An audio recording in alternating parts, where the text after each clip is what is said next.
शिव अविनाशी क्यों है? क्योंकि वो कुछ नहीं। सब देवताओं में से बाबा भोलेनाथ ये कैसे देवता हैं? आप इनको एक लोटा जल चढ़ाएंगे ये तब भी खुश होंगे। आप इनको 10 रुपया की चनोरी चढ़ा दोगे ये तब भी खुश हो जाएंगे।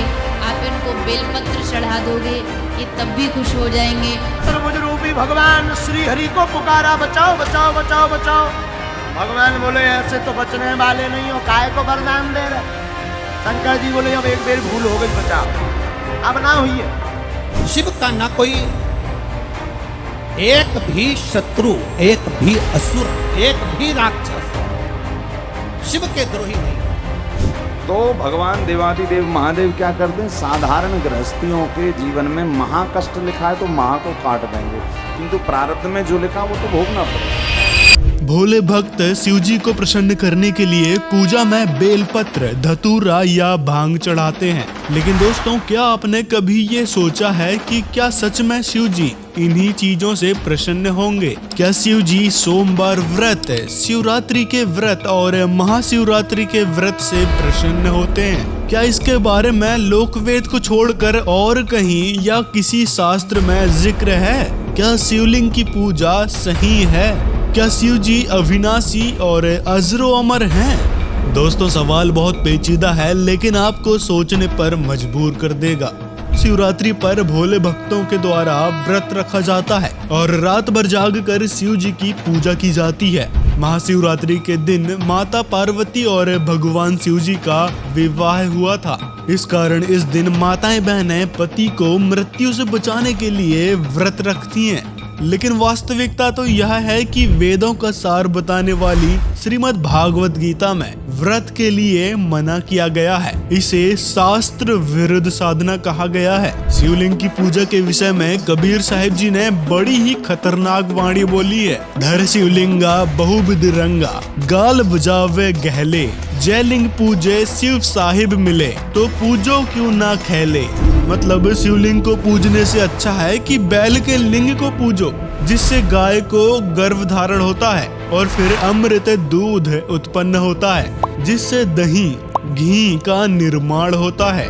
पवित्र श्रीमद् भागवत गीता के अध्याय 7 के श्लोक 12 से 15 में गीता ज्ञानदाता ने बताया है कि जो साधक तीनों गुण रजगुण ब्रह्मा, सतगुण विष्णु, तमगुण शिव जी की भक्ति करते हैं, वे राक्षस स्वभाव के धारण किए हुए मनुष्यों में नीच और मूढ़ लोग होते हैं। पवित्र श्रीमद् भागवत गीता के इसी विधान को भस्मागिरी नाम का एक शिव भक्त ने सही करके दिखाया है और इस कथा ने शिव जी को अविनाशी अजरो अमर मानने वाले भोले भक्तों को सचेत भी किया है। भगवान शिव जी के महल के सामने, गेट के सामने सिर आसन पर, ऊपर ने पैर नीचे को सिर करके 12 वर्ष खड़ा रहा उल्टा। एक दिन पार्वती जी की प्रेरणा से, प्रार्थना से भगवान शिव ने उस भस्मागिरी से पूछ लिया कि तू क्या चाहता है, मांग, तूने जो मांगना है मैं तेरे से प्रसन्न हो गया हूँ। अब भस्मागिरी ने कहा कि भगवान आप वचनबद्ध हो जाओ तब मांगू। भगवान शिव जी ने सोचा भी तपस्वी आदमी है, के मांगेगा, एक सिद्धि मांग लेगा, दे दूंगा। भगवान शिव जी ने कहा ठीक है भाई मांग ले, मैं वचनबद्ध हो गया। तभी उसने वो साधना त्याग दी, खड़ा हो गया और कहा कि आप अपना भस्म कंडा दे दो। भगवान शिव जी के हाथ में एक कड़ा था, उसमें ऐसा सिद्धि युक्त कर रखा था भगवान शिव जी ने कि जिसके भी सिर के ऊपर वो ऐसे करके भस्म कह दे वो जल जाता था, नष्ट हो जाता था, भस्म हो जाता था। इस बात का ज्ञान था भस्मागिरी में। और भस्मागिरी किस लिए उपासना कर रहा था कि भस्म कंडा लेकर शिव जी से और शिव जी को मारूंगा, भस्म कर दूंगा और पार्वती को अपनी पत्नी बनाऊंगा। अपने आत्माओं विचार करना इन बातों पे। इससे नीच कर्म और के होगा, अपने इष्ट की पत्नी पर ही बुरी नजर। अब भगवान शिव जी को ये नहीं मालूम इस दुष्ट के मन में के कुधारणा है और इनको अमंत्रियामी कहें। ब्रह्मा विष्णु महेश को अमंत्रियामी कहा करते। इसे व्याकरण अंतर्यामी। और फिर इनको अविनाशी कहते थे। अब ज्यों ही भगवान शिव ने कड़ा उसको दे दिया और कहने लगा भस्मागिरी के होले शिव जी होशियार, तुझे मारूंगा, पार्वती को पत्नी बनाऊंगा। भगवान शिव जी डर के भाग लिए, भयभीत होकर अपनी जान रक्षा के लिए दौड़ लिए, स्पीड खींच दी। आगे आगे भगवान और पाछे पाछे पुजारी जग खाट ठानते। अब ये जो अविनाशी होते, इन भागने की आवश्यकता थी? अभी तक इनके विषय में जो ज्ञान इन नकली गुरुओं ने दिया वो कति अज्ञान भर रखा हमारे। इनकी जीवनी में लिखा दास तो पढ़कर सुना रहा आपको। फिर भगवान ने पार्वती रूप बनाया, भस्मागिरी के सामने खड़े हो गए। भस्मागिरी से बोले कि रुक जाओ, अब शिव जी तो तेरे पास आएगा नहीं, उसको तो इतना भय है कि जब तक तेरे पास खड़ा है वो निकट नहीं आएगा। अब भस्मागिरी का तो उद्देश्य यही था कि पार्वती मिले मुझे। आगे आपको इस कथा का पता ही है कि भगवान ने फिर उसको गंडहत नाच नचा के और उसी कड़े से उसका हाथ ऊपर ले आकर के ऐसे नाच, इस हाथ को ऊपर कर, इसको नीचे कर।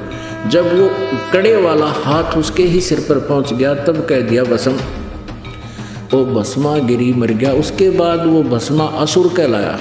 भस्मागिरी से ये गिरी, पुरी, नाथ, नागा, सन्यासी ये सारे शिव जी के पुजारी हैं, तमगुण शिव के पुजारी हैं। तो भस्मागिरी से वो भस्मासुर कहलाया।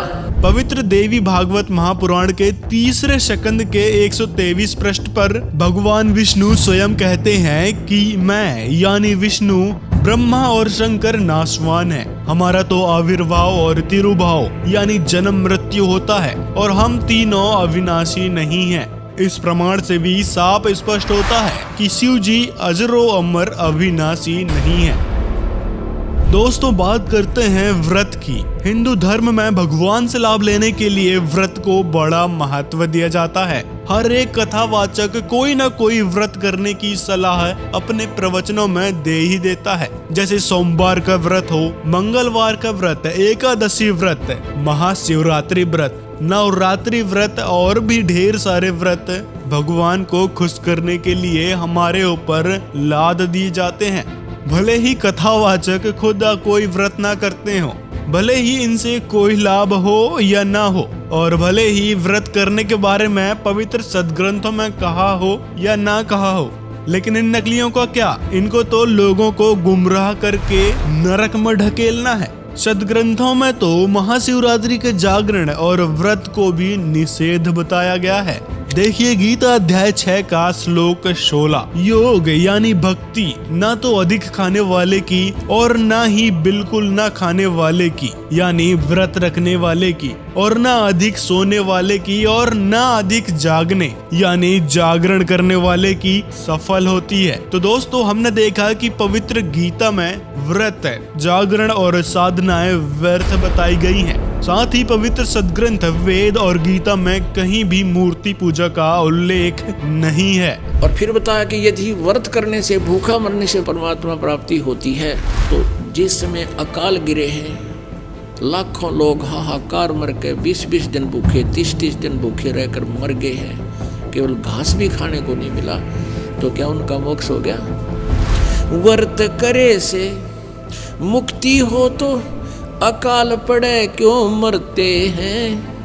व्रत करे से मुक्ति हो तो अकाल पड़े क्यों मरते हैं। शिवलिंग पूजा और सालग सेवा अनजाने में करते हैं। शिवलिंग पूजा या सालग सेवा अनजाने में करते हैं। चेतन होकर भूल रहे तुम, हुए पत्थर से नफराम भक्त मैं अर्ज करूं। गीता अध्याय 16 के श्लोक 23 में बताया गया है कि शास्त्रों में वर्णित अलग अलग साधना से न सुख होगा, न गति होगी और न ही मोक्ष की प्राप्ति होगी। दोस्तों, विचारणीय बात है कि आखिर वो पूर्ण भगवान कौन है। देखिए श्रीमद् भागवत गीता का अध्याय 18 के श्लोक 62 और 66 में। इस श्लोक में श्री कृष्ण भगवान स्वयं कह रहे हैं कि अर्जुन तू उस पूर्ण परमात्मा सच्चिदानंद घन ब्रह्म की शरण में जा। और दोस्तों उस पूर्ण परमेश्वर ब्रह्मा विष्णु महेश के ऊपर के भगवान को पाने का वास्तविक मंत्र संकेत के रूप में गीता अध्याय 17 श्लोक 23 में बताया गया है। तो साथियों शास्त्र अनुकूल भक्ति ही मोक्षदायक है। इसके विपरीत मूर्ति पूजा, शिवलिंग पूजा, तीर्थ व्रत आदि शास्त्र विरुद्ध साधनाएं हैं। और शास्त्र अनुकूल भक्ति पाने के लिए पवित्र गीता अध्याय 4 के श्लोक 34 में बताए तत्वदर्शी संत की शरण में जाना होगा। इस समय वह तत्वदर्शी संत रामपाल जी महाराज हैं जो वर्तमान में पूर्ण परमात्मा की वास्तविक जानकारी और प्रमाणित मंत्र और शास्त्र अनुकूल साधना दे रहे हैं। तो अभी से सुनना शुरू करें संत रामपाल जी के अनमोल सत्संग। दोस्तों अगर वीडियो पसंद आया हो तो लाइक जरूर करें, कमेंट में अपनी राय जरूर बताएं और वीडियो को ज्यादा से ज्यादा लोगों तक शेयर करें। साथ में चैनल को सब्सक्राइब भी कर लें ताकि ऐसे ही अनमोल इन्फॉर्मेशन आप तक पहुंचती रहे।